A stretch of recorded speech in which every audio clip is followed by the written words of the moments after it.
यह पर्वराज परमेश्वर महापर्व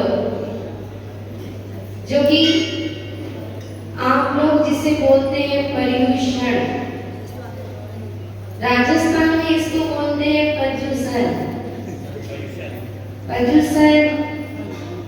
और यह धवलाजी में एक शब्द आता है पेज। पेज शब्द का अर्थ होता है राग और द्वेष, और पेज शब्द से बिगड़ता बिगड़ता वह हो गया पज्जू, और उषण यानी राग द्वेष आदि विकारी भावों को जो जलाता है, जो नष्ट करता है, उसका नाम है पज्जूषण। और वह इसी शब्द को छत्तीसगढ़ वाले हो चाहे पूरा भारत हो, जिसको कि जानता है पर्युषण के नाम से। यह पर्युषण शब्द क्या कहता है?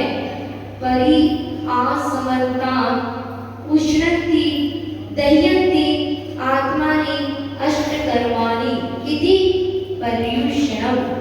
अर्थात आत्मा में लगे हुए चारों ओर से आत्मा जो हमारी राग द्वेष आदि परिणामों को करके 8 कर्मों की उस कैद, 8 कर्मों की जेल में कैद है, उस आत्मा को स्वतंत्र करने का एक उपाय और 8 कर्मों को नष्ट करने का जो साधन है, उसका नाम है पर्युषण पर्व। और ये पर्व इसीलिए है कि राग द्वेष मोह आदि हमारे रग रग में छाए हुए हैं, हमारे रोम रोम में यह राग द्वेष के परिणाम है। तो इन परिणामों को रग रग में जो हमारे राग द्वेष क्रोध मान माया लोभ, ये आत्मा के असंख्यात प्रदेशों में जो अपना अधिकार जमा करके बैठे हुए हैं, उनको विसर्जन कराने का, उनको नष्ट करने का जो उपाय है, उसका नाम है पर्व। तो ऐसा यह पर्युषण पर्व जो हमारी आत्मा की उन्नति, हमारी आत्मा का उत्थान, हमारे आत्मा का कल्याण, आत्मा की स्वच्छता, निर्मलता, उज्ज्वलता को लाने वाला यह पर्युषण पर्व है।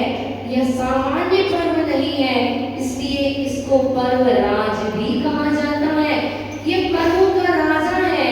तो ऐसे इस पर्युषण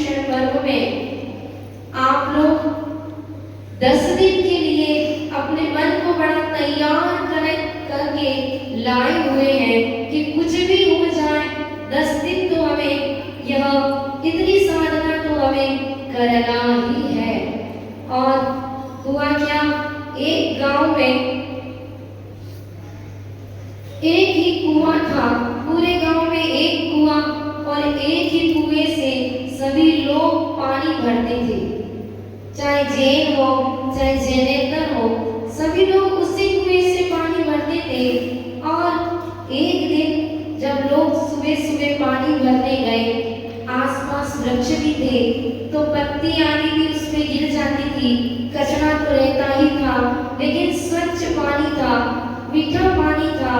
हुआ क्या, उस दिन जब लोग पानी भरने गए तो पानी में गंध आने लगी। पानी में गंध, बदबू सुबह से लेकर के शाम तक बदबू उसकी बढ़ती चली गई। लोगों ने सोचा कि आज पानी में बदबू आ रही है, चलो हो सकता है कुछ कोई ऐसी सामग्री डल गई होगी या वातावरण के कारण भी ये पत्ती झाड़ आदि इसमें गिर गए हैं, इसलिए बदबू मार रहा होगा। लेकिन लोगों ने नगर पालिका में खबर कर दी सफाई कराने के लिए, तो लोग आए, उन्होंने क्या किया, दवाई का छिड़काव कर दिया कि बदबू चली जाए। लेकिन बदबू तो और बढ़ने लगी, वो और बढ़ती चली गई। क्या करे, वो पानी अब तो गांव में चारों तरफ बदबू आने लगी। पंडित को बुलाया, पंडित से कहा कि तुम ही कोई ऐसा उपाय, कोई ऐसा मंत्र डाल दो जिसके माध्यम से इस कुएं की बदबू समाप्त हो जाए। वह पंडित भी आया, पंडित ने क्या किया, अपना मंत्र फूका और पढ़ करके कुछ चावल लेकर के कुएं में डाल दिए, लेकिन फिर भी बदबू नहीं गई। वह बदबू और ज्यादा फैलते लोग नाक सिकुड़ने लगे। फिर एक जो वृद्ध अनुभवी व्यक्ति था, उसने कहा कि पहले ये तो देखो कि कुएं में क्या गिरा है, क्या अंदर है, ऐसी क्या चीज है जिसके माध्यम से यह बदबू आ रहा है। तब बुलाया गया उन लोगों को, और वो जो कांटा होता है जिसमें से बाल्टी आदि भी निकाल ले जाती है, ऐसे ही कुछ उपाय के माध्यम से पहले ढूंढा गया, बाल्टी के माध्यम से कुछ पकड़ में आ जाए तो क्या होता है, अगर कोई जीव जंतु गिर जाते हैं तो धीरे धीरे उसकी बदबू बढ़ती चली जाती है और वो ऊपर आकर के तैरने लगता है। वह देखा लोगों ने कि अरे इसमें तो एक नहीं, दो नहीं, तीन नहीं, चार जंगली कुत्ते पड़े हुए हैं, और उन चारों कुत्तों को, जब मरे हुए कुत्तों को बाहर निकाला और उसके बाद पूरा पानी बाहर निकाला, तब जब नए झील का पानी आया, बरसात का पानी आया, तब वह पूरी बदबू समाप्त हुई और उस पानी का उपयोग हो पाया। आचार्य श्री ये उदाहरण हमेशा देते हैं।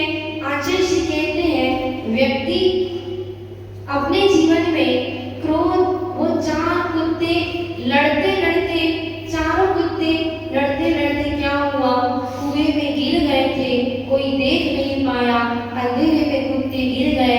लोगों ने दूसरे दिन तीसरे दिन कितने भी उपाय कर लिए, लेकिन जब तक उनको नहीं निकाला, उन शव को नहीं निकाला, पानी को पूरा नहीं निकाला, तब तक उसकी बदबू नहीं गई।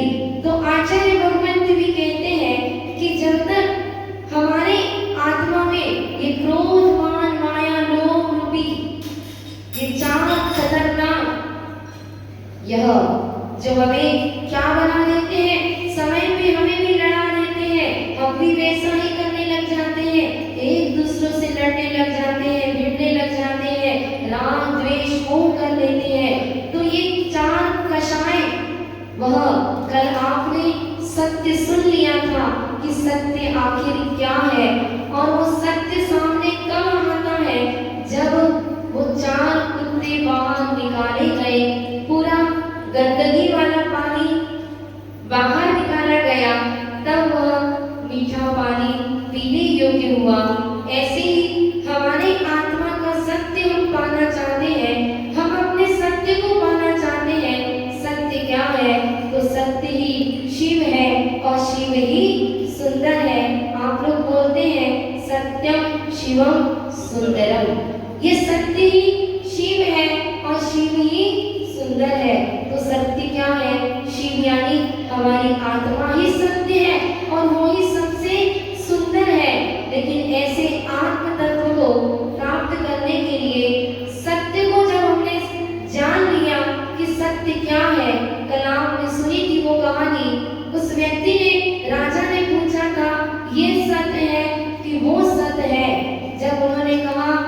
ये सत्य है न वो सत्य है।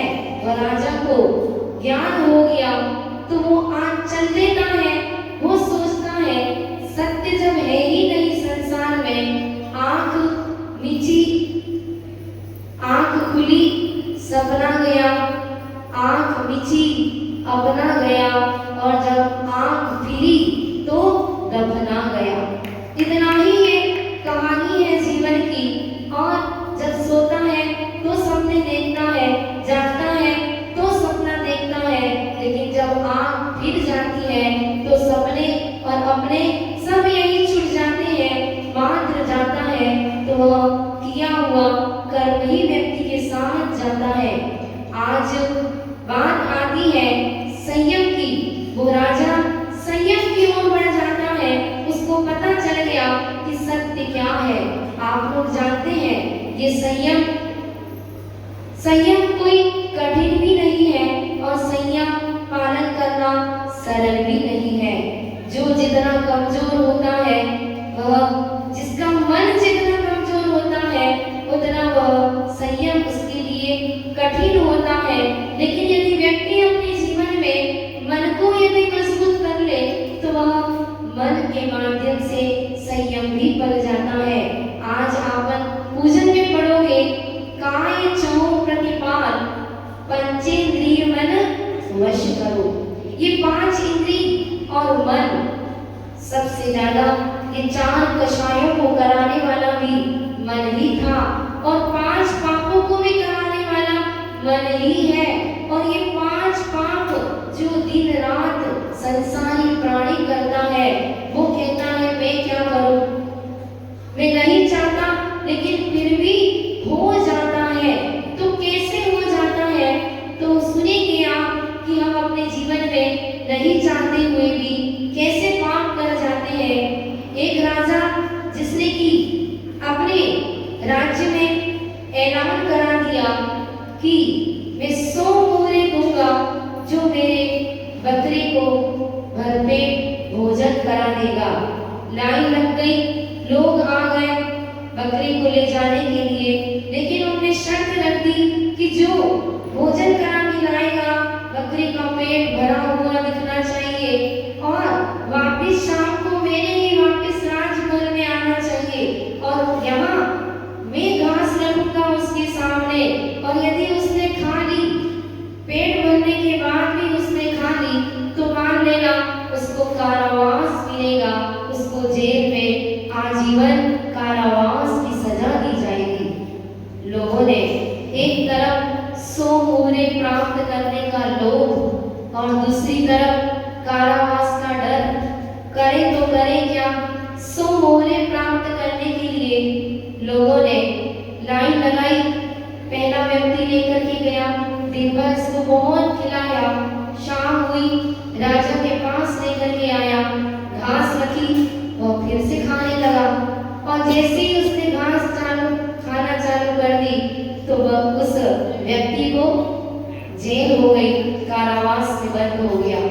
इस प्रकार से 1 दिन 2 दिन 3 दिन यह चलता रहा और व्यक्ति वह लोभ में आकर फंसते गए और सबको कारावास वह स्वीकार करना पड़ा। अब एक व्यक्ति जो कि बुद्धिमान था, उसने क्या किया? वो अपने घर ले गया बकरे को और बकरे को सामने रख दी घास, और जैसे ही वो बकरा भोजन करने के लिए, भूख बहुत जोरों की लगी थी, तो जैसे ही घास खाने के लिए जाता है तो वो क्या करता है?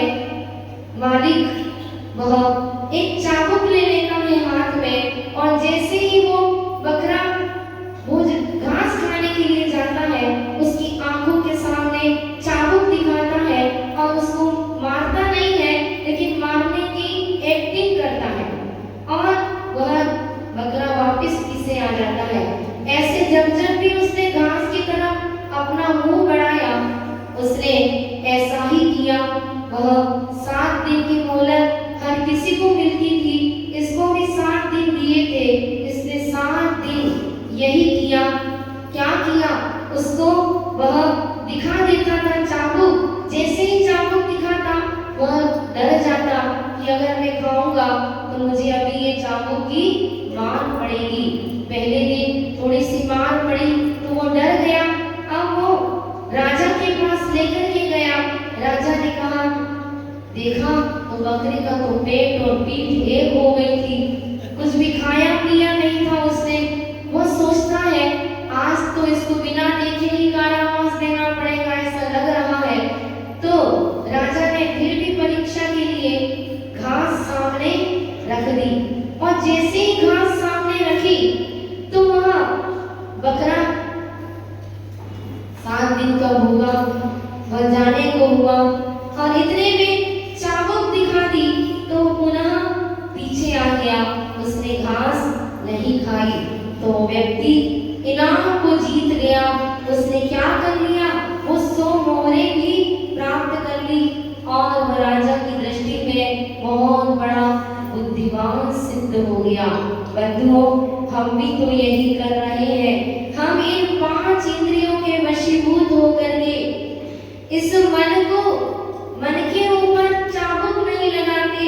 हम जैसे कि आपने देखा होगा, यदि दीपक है, दीपक जलता हुआ रखा है और हवा का झोंका आता है, तो आप लोग क्या करते हो, चिमनी रख लेते हो चारों तरफ ताकि वह दीपक बुझे ना। अखंड दीपक जलाते हैं तो चारों तरफ की हवा को सेफ्टी करने के लिए, हवा से यह बुझे ना, इसके लिए दीपक के चारों तरफ चिमनी लगा देते हो। जब साइकिल चलाते हो या स्कूटर चलाते हो, सामने से कोई वाहन आ जाता है तो क्या करते हो, उसमें ब्रेक लगा देते हो। बिना ब्रेक के वो गाड़ी काम की नहीं होती, वह बिना ब्रेक के गाड़ी नहीं चलती, वह गड्ढे में गिरा देगी, कहीं खाई में गिरा देगी। ब्रेक में क्या, गाड़ी में क्या आवश्यकता है, गाड़ी में ब्रेक की आवश्यकता है, घोड़े के लिए लगाम की आवश्यकता है, स्कूटर में ब्रेक, घोड़े की लगाम, हाथी के ऊपर अंकुश लगाने की आवश्यकता है। और यह आत्मा जो कि हमारा मन, ये मन जिसने कि आज तक हमारी आत्मा के ऊपर राज्य कर रहा है, ये नौकर की तरह था, लेकिन हम नौकर बन गए हैं। किसके नौकर बन गए, हर एक आत्मा आज गुलाम हो चुकी है। किसकी, इंद्रियों की गुलाम नहीं है। इंद्रियां कुछ नहीं करती, अगर मन ना कहे तो इंद्रियां क्या करेंगी, मन ही सब कुछ कराता है। जितना भी उद्यम करता है यह मन ही करता है। आचार्य श्री कहते हैं कि गाड़ी के लिए ब्रेक की आवश्यकता है, घोड़े के लिए लगाम की आवश्यकता है, हाथी के लिए अंकुश की आवश्यकता है, और इस मन के ऊपर वह 5 इंद्रिय और मन पर संयम रूपी ब्रेक की आवश्यकता है। यह संयम लेने से क्या होता है अपने जीवन में, वह ब्रेक लग जाता है तो हमारी गाड़ी, जीवन की गाड़ी भी अच्छी सी चलने लगती है। ये मन जो कि 1 सेकंड में पाप करने का मन हो जाता है, और 1 सेकंड में यही मन धर्म करने की ओर चला जाता है। सबसे ज्यादा यदि व्यक्ति पाप कमाता है, असंयम की ओर जाता है, तो वह है मन। किसी ने कहा है, मन सब पर असवार है, मन के मते अनेक, जे मन पर असवार है वो लाखन में एक। सबके ऊपर मन असवार है, मतलब मन राजा बनकर के बैठा हुआ है, लेकिन बहुत कम, लाखों में एकाध होंगे जिनके ऊपर, जिन्होंने मन को अपने अंडर में कर लिया। और वो अंडर में जो कर लेता है, नियंत्रण में जो कर लेता है, वो ही उत्तम संयम धर्म का धारी कहलाता है। ऐसे मुनिराज ही होते हैं, संयम व्रत नियम जो अपने जीवन में उत्तम संयम को धारण करके, अपने जीवन में उस उत्तम संयम को धारण करके मुक्ति को प्राप्त कर लेते हैं। आप अभी अपने जीवन में संयम कैसे धारण कर सकते हैं, कितना धारण कर सकते हैं? ये मन जिसको कि शास्त्रों में बंदर की उपमा दी है, बंदर को आपने देखा है, बंदर कभी भी एक जगह नहीं बैठता। यह बंदर को चंचल कहा गया है, चपल कहा गया है। और बंदर एक जगह न बैठ करके एक घर से दूसरे घर में, एक वृक्ष से दूसरे वृक्ष पर ऐसे ही उछल कूद करता रहता है। एक बंदर जिसे कि क्या हुआ, एक मटका दिखा और मटके में शराब भरी हुई थी। वह बंदर पानी समझ करके उसको पी लिया और जैसे ही बंदर ने वो शराब पी ली, फिर तो कहना ही क्या, अगर मदिरा पी ले बंदर, ऐसे ही उछल कूद करने वाला बंदर, और उसको अगर शराब मिल गई और शराब पीने के बाद तो नशा आने के बाद तो और ज्यादा उछल कूद करने लगा। आचार्य भगवंत कहते हैं कि वह मन इससे भी ज्यादा चपल है। किससे ज्यादा? उस मदिरा पिए हुए बंदर से भी ज्यादा चपल हमारा मन है। हमारा मन क्या कहता है? जब रसोई घर में जाता है, जैसे ही थाली में भोजन ठंडा ठंडा मिल जाए, नमक न डला हो, तब मन क्या कहता है? गरम गरम चटपटा और अच्छा वाला भोजन मुझे तो करना है। ये मन हमें हमेशा गुलाम बनाने का ही काम करता है। मन के द्वारा स्पर्शन इंद्री कभी खुद अपने आप से नहीं कहती कि मुझे गरम चाहिए। ये जीवा कभी नहीं कहती कि मुझे मीठा ही चाहिए, और न ही ये आंखें कहती हैं कि मुझे ये ही देखना है और ये नहीं देखना। ये कान कभी ये नहीं कहते कि मुझे यही सुनना है। नहीं, यह घ्राणेंद्रिय कहती है कि ये सुनना है, कि ये सुनना है। लेकिन इन सब पर एक और बड़ा भूत जो बैठा हुआ है, वो भूत कौन सा है? मन रूपी भूत। वो ऐसा भूत है जो कि हमें बैठने ही नहीं देता, शांति से मन हमारा बैठ ही नहीं पाता। जब हम मंदिर आते हैं तो घर जाने का मन करता है, और घर बैठते हैं तो दुकान जाने का मन करता है, और दुकान में बैठते हैं तो कहीं किसी मित्र से मिलने की इच्छा करता है। ये मन तो न जाने कहां कहां की यात्रा करना चाहता है, और एक सेकंड में वह 7 समुंदर पार भी कर जाता है और वापस भी लौट करके आ जाता है। ये मन के द्वारा व्यक्ति पाप करने में चूकता नहीं है। व्यक्ति ये भी नहीं सोचता अपने इस इंद्रियों के वशीभूत होकर के मैं सुंदर दिखूं, इसके लिए दर्पण में खड़ा खड़ा अपना रूप को ही निहारता रहता है। नहाना, कितनी बार नहाना? अगर शरीर को स्वच्छ करना है तो एक बार नहाने से भी शुद्धिकरण हो सकता है। लेकिन लोग क्या करते हैं? जितनी बार घर आएंगे, बाहर से घर आएंगे, हाथ धोएंगे, पैर धोएंगे, और नहीं मनमाना तो पूरा एक बार पुनः फ्रेश होंगे, फिर दर्पण के सामने जाएंगे, फिर अपने कंघी करेंगे, फिर अपने चेहरे को सजाएंगे। दिन रात ये मन के द्वारा 5 इंद्रियों की पुष्टि करता रहता है। 5 इंद्रियों का व्यापार असंयम की ओर चला जाता है। खाने में, पीने में, उठने में, बैठने में, जहाँ भी जाता है मन के द्वारा पाप ही पाप होना चला जाता है। एक बार क्या हुआ, एक रानी जो कि अपने छत पर भ्रमण कर रही थी, मुनिराज आहारचर्या को निकले थे, और भी मुनिराज आहारचर्या की विधि लेकर के निकल रहे थे, और उस रानी की दृष्टि पड़ जाती है। तो रानी क्या करती है? पहले जमाने में राजा और रानियों के ठाट तो अलग ही थे।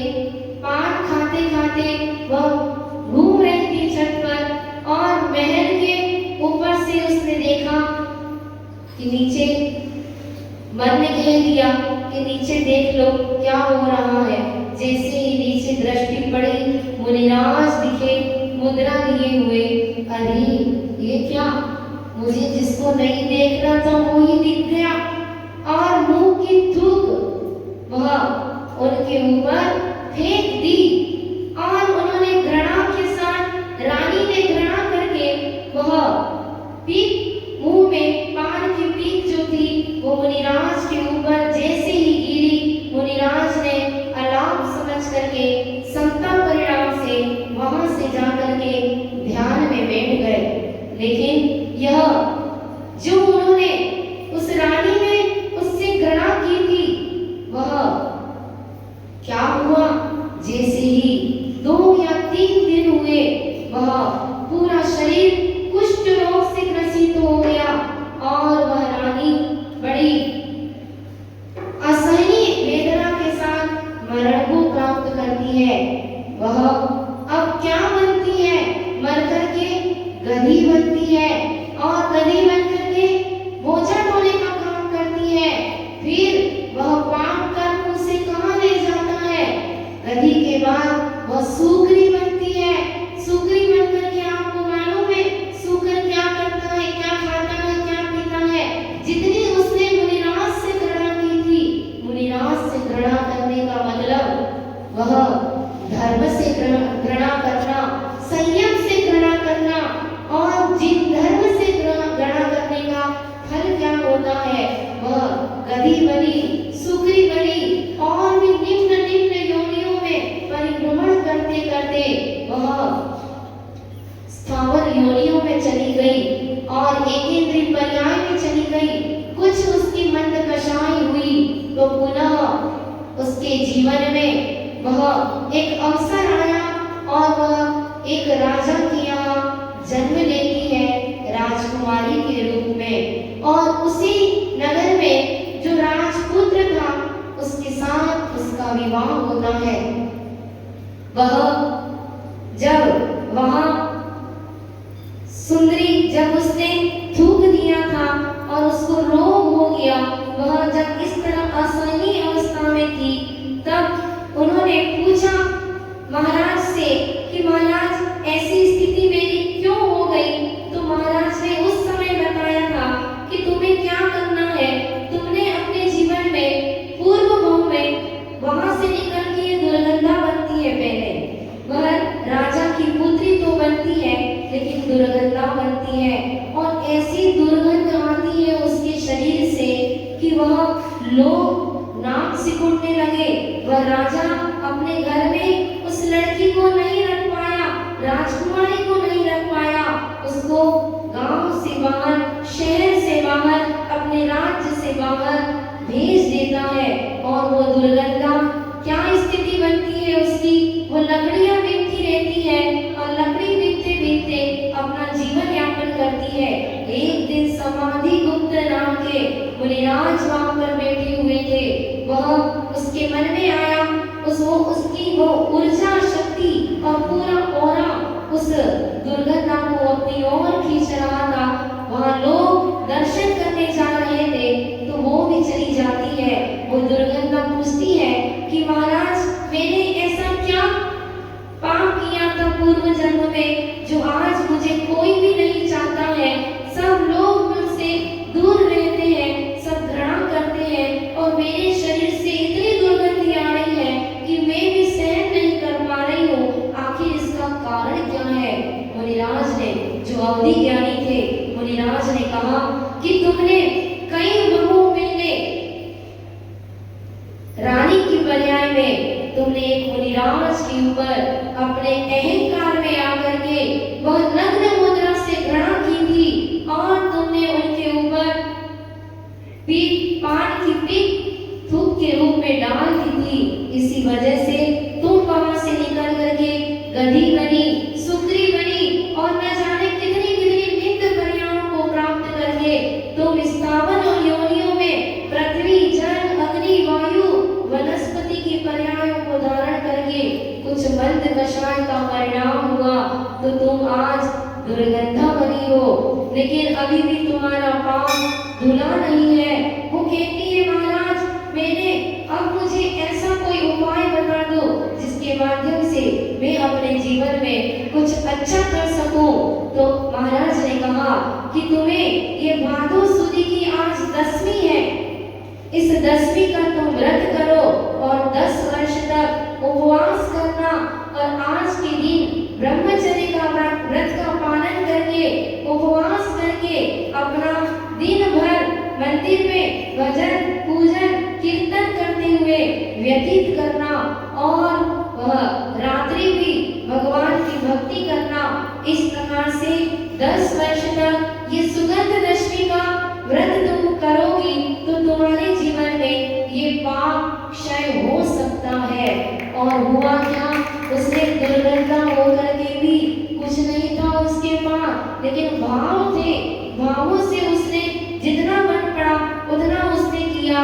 10 वर्ष तक उसने सुगंध दशमी का व्रत किया और जीवन के अंत में वह मुनिराज से 5 पापों का त्याग का व्रत ले लिया था। उसने नियम ले लिया था कि मैं हिंसा नहीं करूंगी, झूठ नहीं बोलूंगी, किसी जीव को नहीं सताऊंगी। उसने श्रावक के अष्टमूल गुण को धारण किया। इसका परिणाम वो वहां से मर करके क्या होता है, वो एक दिन क्या देखती है, विमान जा रहा था तो सोचती है कि मेरा भी मैं जो व्रत उपवास करती हूँ इसका फल मुझे ये मिले। तो वह देव पर्याय में चली जाती है। देव पर्याय से आकर के पुनः वह राजा की बेटी बनती है और उसके शरीर से इतनी सुगंध कि लोग हर लोग चाहने लगे उसे। अब वो सुगंधी कहाँ से आ गई, तो उसने पूर्व भाव में जो 10 वर्ष तक व्रत नियम संकल्प लेकर के जिनेंद्र भगवान की अर्चना की, अपनी निंदा गलहा आलोचना की, पश्चाताप किया कि हे भगवान मैंने अज्ञानवश मुनिराज के ऊपर ऐसा कर दिया था, मेरा यह पाप कैसे धुलेगा। हे भगवान मैं अब पापों को कभी नहीं करूंगी ऐसा। और उसने जो अपना संयम नियम के साथ जीवन व्यतीत किया तो अब उसके शरीर में सुगंधि फूटने लगी। अब वह जब राजकुमार से उसका विवाह हो जाता है तो एक दिन मुनिराज का पदार्पण होता है। वो दोनों जाते हैं, राजा और रानी, राजकुमार और उसकी ये पत्नी बनती है। दोनों मुनिराज के पास जाकर के वो राजा पूछता है कि राजन इसने ऐसा कौन सा पुण्य किया था जिसके प्रभाव से आज ये इतनी सुंदर है और इसकी जीवन में इसके शरीर से भी सुगंधी आ रही है। तो महाराज ने कहा कि इसने अपनी निंदा आलोचना, पहले इसने मुनि की निंदा की थी तो कई भव इसके बिगड़ गए और ये निंदनीय पर्याय में जाकर के जब दुर्गंधा की पर्याय में थी तब इसने व्रत नियम संकल्प को लिया। आजीवन उसने 10 वर्ष तक तो सुगंध दशमी का व्रत किया ही, लेकिन जीवन के अंत में भी समाधि पूर्वक मरण किया, जिसके प्रभाव से यह आज तुम्हारी पत्नी के रूप में जन्म लिया है। इसलिए इसके शरीर में इतनी सुगंधी है। वो सुगंधी किस चीज की थी, पूर्व भाव के संयम की सुगंधी थी। और उसने जब ऐसा सुना तो पुनः उसने व्रत धारण किया और इस भव में भी उसने 10 वर्ष तक भाद्रपद की आज दशमी के दिन पुनः व्रत किया और सुगंध दशमी का व्रत करके वह स्त्री पर्याय का छेदन करके अब देव बन जाती है और देव बन करके पुनः वह स्वर्गों के सुख भोग करके मनुष्य बनती है और मनुष्य बन करके मुनि बनती है। मुनि बन करके तपस्या करके केवल ज्ञान को प्राप्त करके मोक्ष में वह सिद्ध शिला में जाकर के वो जीव मोक्ष को प्राप्त करके अनंत अनंत काल के लिए शाश्वत सुख को प्राप्त कर लेता है। बंधुओं, आज आप लोग सुगंध दशमी का पर्व मनाते हो, घर से वह धूप लेकर के आते हो और मंदिर में धूप खेओगे। कब खेओगे? दोपहर में। आज सुगंध दशमी के दिन धूप खेने कौन कौन आता है बताओ तो मुझे। कितने लोगों को पता है कि आज के दिन सुगंध दशमी को धूप खेते हैं?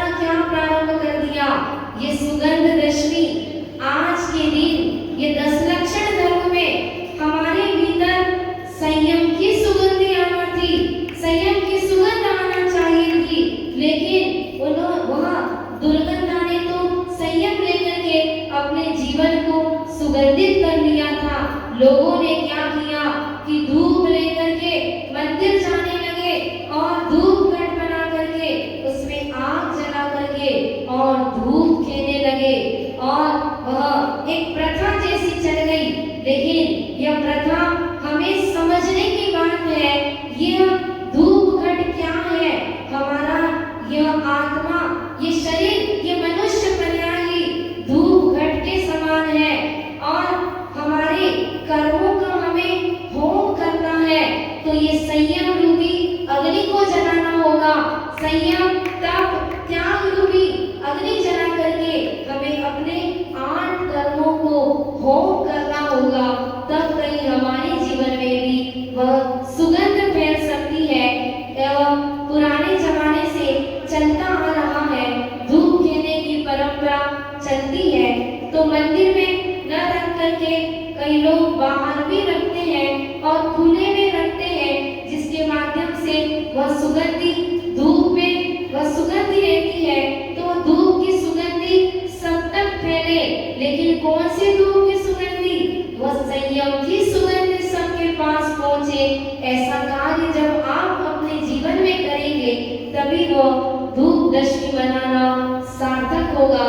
मात्र धूप खेने से सुगंध दशमी, यह आज का दिन सुगंध दशमी है, तो चलो मंदिर धूप ले लो, धूप घट में डाल करके आ जाओ और नमोस्तु कर लो और घर आ जाओ।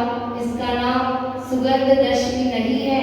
सुगंध दशमी का मतलब आज की यह कथा जब पढ़ते हैं तो लगता है कि जीवन में जब व्यक्ति अपने भीतर संयम नियम को धारण करता है, अपने मन को नियंत्रित करता है, तब उसके जीवन में वह जैसे कि बकरे को उस व्यक्ति ने बुद्धिमानी से इतना अपने अंडर में कर लिया कि उसके चाबुक से वो इतना डरने लगा था कि उसने घास नहीं खाई। ऐसे ही जब जब भी हमारा यह मन जाता है पापों की ओर, तो हमें भी संयम के चाबुक की आवश्यकता है। हमारे आत्मा को सही जगह ले जाने के लिए मन के ऊपर चाबुक के माध्यम से इस मन को रोकने की आवश्यकता है। और मन को रोकना नहीं है, मन की गति तो कभी रुक भी नहीं सकती, मन की गति को मोड़ना है।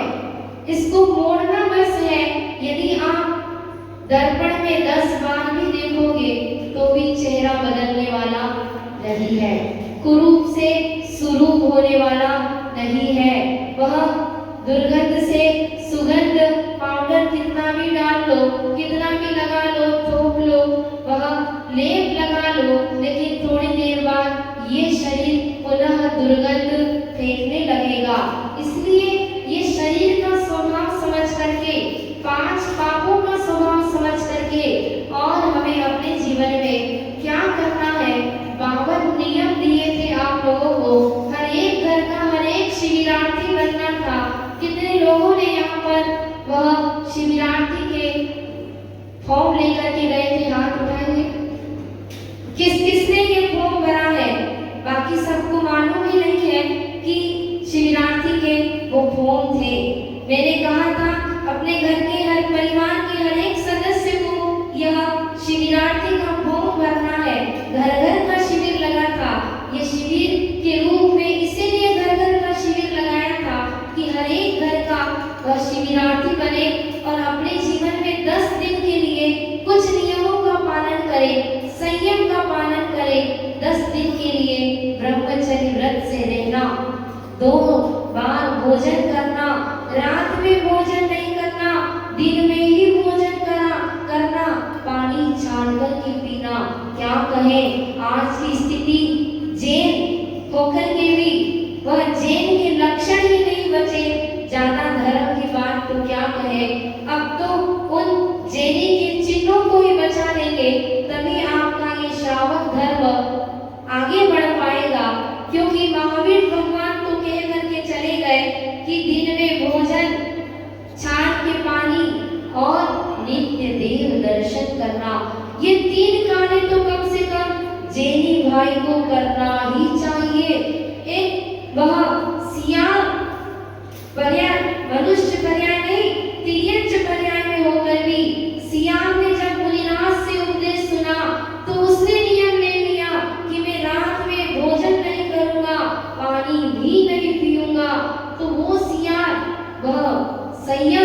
में अड़िग रहा, उसने नियम लिया। परीक्षा की घड़ी आई तो फेल नहीं हुआ। वो सियार को प्यास लगी, बावड़ी में जाने लगा तो क्या दिखने लगा, बावड़ी में शाम हो गई तो अंधेरा जैसा लगने लगा। लेकिन ऊपर आए तो वह उजाला दिखता है, नीचे जाता है तो अंधेरा दिखता है। उसने पानी नहीं पिया, तिर्यक होकर के भी उसने नियम पाला। क्या नियम पाला कि रात में मैं पानी नहीं पीऊंगा, मैं भोजन नहीं करूंगा। बावड़ी में जाता है तो अंधेरा दिखता है, ऊपर आता है तो उजाला दिखता है। ऐसे करते करते सुबह से शाम हो गई, उसने कुछ भी भोजन नहीं किया, पानी भी नहीं पिया और वह ऊपर आकर के मरण को प्राप्त हो जाता है।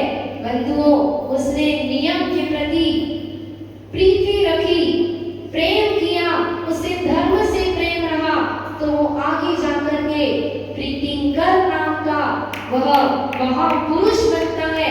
उसका नाम प्रीतिंकर रखा जाता है। क्यों? क्योंकि उसने नियम से प्रेम किया था, संयम से प्रेम किया था, वह धर्म से प्रेम किया था। तो प्रीतिंकर बन करके वह हर एक व्यक्ति उससे प्रीति करता था। जो भी देखता उससे प्रीति उत्पन्न हो जाती थी और वो प्रीतिंकर आगे जाकर के मुनि बन करके मोक्ष को प्राप्त करते हैं। कहाँ वो सियार की पर्याय और कहाँ वो मुक्ति की प्राप्ति। ये सब हमारे मन के ऊपर है। मन को हम यदि चाहे अगर संयमित करें तो यह संयम धर्म, उत्तम संयम धर्म तो हमारे भीतर इस पर्याय में नहीं आ सकता। तो कम से कम हम संयम धारियों की विनय करें, संयमियों के प्रति आदर का भाव रखें, देव शास्त्र गुरु की विनय आदर उत्साह के साथ धर्म करें। जितना समय मिलता है उतना करें, लेकिन उत्साह के साथ करें और छोटे छोटे से नियम अपने जीवन में अवश्य लेते हुए अपने जीवन को उन्नत करते जाएं। आज उत्तम संयम व्रत के धारी गुरुदेव को जब हम देखते हैं तो उनके संयम का प्रभाव क्या कहा जाए। आज जितने भी भारतवर्ष में इतनी छोटी उम्र में जितने भी ब्रह्मचारी बहनें देख रहे हैं आप, दोनों बहनें कितनी छोटी उम्र में वह घर से निकल करके आज व्रत लेकर के पालन कर रही है।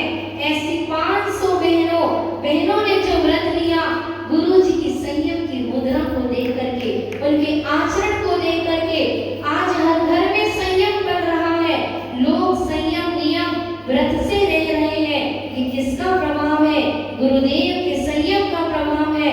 उन्होंने कभी चला करके किसी से नहीं कहा कि रात्रि भोजन छोड़ दो, तुम पानी छोड़ दो, लेकिन उनके आहार, उनके अंजलि में एक ग्रास देख करके व्यक्ति को इतनी विशुद्धि बढ़ती कि वो गुरु के चरणों में जाकर के खुद जाकर के कह देता है कि गुरु जी मैं रात्रि भोजन नहीं करूंगा। कहने की आवश्यकता नहीं पड़ती। जैन हो या अजैन, आचार्य श्री सन 1982 में शिखर जी की यात्रा पर निकले थे। वह रास्ता जहाँ पर मुनि अवस्था के साथ निकलना कठिन होता है, वह जब चिरमिली की तरफ बढ़े तो एक कारखाने में अजैन व्यक्ति, बहुत ज्यादा संख्या में अजैन व्यक्ति उस कारखाने में काम करते थे। उन लोगों को पता चला कि गुरु जी आए हुए हैं, तो उन लोगों ने क्या किया, अपनी अपनी थालों में जिनके पास जो था वो सामग्री लेकर के गुरु चरणों में समर्पित करने के लिए जाने लगे। सबने, किसी ने फूल चढ़ाए, किसी ने फल चढ़ाए, किसी ने दूध चढ़ाया, इस प्रकार से रखते चले गए। गुरु जी आंख उठा करके भी नहीं देख रहे थे, मात्र सबको आशीर्वाद देते जा रहे थे। वो सोचते हैं कि भगवान जैसे ये गुरु महाराज बिल्कुल भगवान जैसे लग रहे हैं, ये तो कुछ बोल ही नहीं रहे हैं, अब इनको और क्या दे दें, इनको क्या चाहिए। ऐसा गुरु जी के कान में भी वो शब्द चले गए कि लोग आपस में, आदिवासी लोग कह रहे हैं कि इनको हमारी भेंट पसंद नहीं आई है, ये हम और इनको क्या दें, क्या दें। तो आचार्य श्री ने सुनाया था एक बार, मैंने सोचा कि मैं लेता नहीं हूँ, मैं तो देता हूँ। और आचार्य श्री ने जब सबने भेंट चढ़ा दी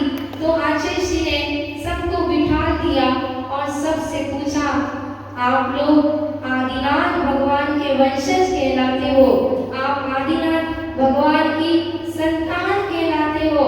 बताओ तुम लोगों में से शराब कौन पीता है?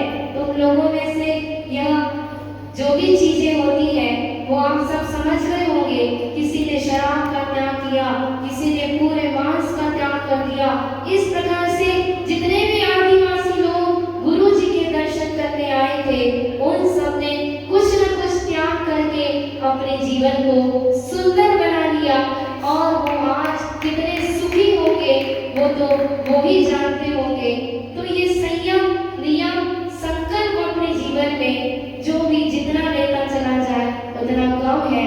अगर एक साथ नहीं ले पाते तो कोई बात नहीं, एक साल में एक बार जन्मदिन आता है, एनिवर्सरी आती है, तो क्या करो, मंदिर में आकर के अपने जीवन में एक नियम ले लो कि मैं इतना करता था, अब मैं ऐसा करूंगा। मैं 10 बजे तक रात में खाता था, अब मैं 8 बजे तक लूंगा। धीरे धीरे दिन में भोजन करने लगो। पानी रात में नियम नहीं लेते थे तो अब नियम लेकर के मैं इतनी बजे तक पानी पीऊंगा, इसके बाद पानी नहीं पीऊंगा। मैं इतने जोड़े वस्त्र रखूंगा, इतने प्रकार के आभूषण पहनूंगा, इतने में मकान रखूंगा, इतने में दुकान रखूंगा, मैं इतना परिग्रह रखूंगा। ऐसे जब तक आप नियम नहीं लोगे तब तक आपके भी जीवन में ये संयम की सुगंधी और वो मुक्ति की प्राप्ति, क्योंकि कहा है जिस बिना नहीं जिन राज सीजे तू रुलियो जग कीच में एक घड़ी मत विसरो जब आग मुख जब यम बीच में। यानी हमारा ये मृत्यु कब आ जाए भरोसा नहीं, इसलिए अपने जीवन में संयम, नियम, व्रत लेकर के घुटनों के बल चलते चलते, घुटनों के बल चलते चलते पांव खड़े हो जाते हैं। छोटे छोटे नियम एक दिन बहुत बड़े हो जाते हैं। तो हम भी अपने जीवन में नियम, संयम, संकल्प लेकर अपने जीवन को श्रृंगारित करें, सुगंधित करें। ये सुगंध दशमी का दिन आपके जीवन में सुगंध फैलाए, संयम की सुगंध आपके जीवन में भी आए। इसी भावना के साथ जय बोलो आचार्य भगवान